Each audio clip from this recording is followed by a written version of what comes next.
Hello दोस्तों, आज के संविधान सीरीज में आपका स्वागत है।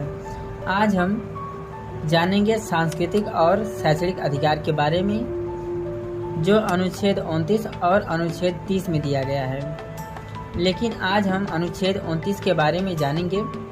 यह अनुच्छेद सांस्कृतिक, धार्मिक और भाषाई अल्पसंख्यकों को विशिष्ट भाषा, लिपि और संस्कृति के संरक्षण का अधिकार प्रदान करता है।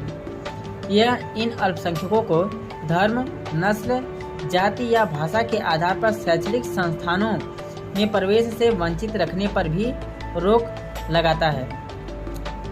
अनुच्छेद 29 का भाग 1 में दिया गया है कि भारत में प्रत्येक नागरिक को अपनी भाषा, लिपि या सांस्कृतिक है तो उसे बनाए रखने का अधिकार है। अनुच्छेद 29 का भाग 2 में दिया गया है कि शिक्षण संस्थाओं में प्रवेश के अधिकार के बारे में है। इसके अनुसार ऐसी किसी भी शिक्षण संख्या में जो राज्य द्वारा पोषित या राज्य निधि से सहायता प्राप्त है, किसी नागरिक को प्रवेश देने से केवल धर्म, मूलवंश, जाति, भाषा या इनमें से किसी आधार पर वंचित नहीं किया जाएगा। जैसे आप लोग समझ सकते हैं कि अनुच्छेद 29 का भाग 1 और अनुच्छेद 29 का भाग 2, इन दोनों में यह बात बताई गई है कि अल्पसंख्यक वर्ग अपनी भाषा, लिपि और संस्कृति सुरक्षित रख सकता है, शैक्षणिक संस्थान को संचालित कर सकता है।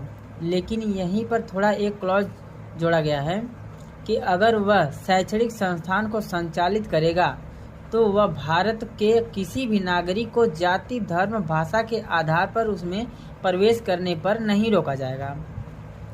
अनुच्छेद 29 हमारे भारत में जो जनजातियां हैं, जो आदिवासियां हैं, उन लोगों को प्रोटेक्ट करने के लिए, उनको संरक्षण प्रदान करने के लिए इसका उपबंध किया गया है कि उनकी जो सामान्य बोलचाल की भाषा है, जो उनकी सांस्कृतिक है, उसको बनाए रखने में संरक्षण हो सके। इसीलिए इसका यहाँ पे प्रावधान किया गया है। तो आज के लिए बस इतना ही।